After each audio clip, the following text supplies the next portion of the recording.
የአላህ መልእክተኛ እኔ በጣም ሴቶችን ወዳለሁ አላቸው። ይሄን አይታ ሌላ ሴት ላትቀበለኝ ትችላለች፣ አይኔን ይመልሱልኝ ወልጀነቱ ኢንሻአላህ አላቸው። አቡ ቀታዳን ታውቃላችሁ? ሰሃባን መልከ መልካም ነው፣ ሴቶችን ይወዳል፣ ያገባ ነበር የተለያየ ሴቶችን። በአንድ ጦርነት ላይ ከሩቅ የተወረወረ ቀስት አይኑን አወጣው።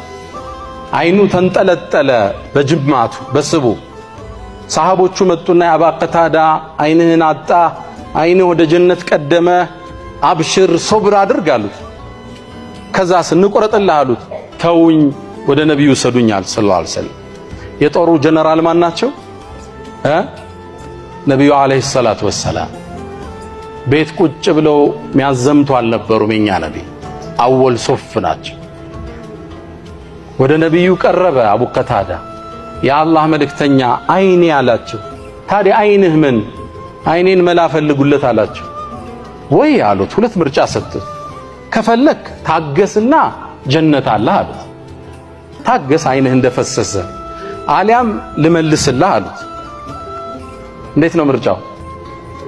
የአላህ መልእክተኛ እኔ በጣም ሴቶችን ወዳለሁ አላቸው።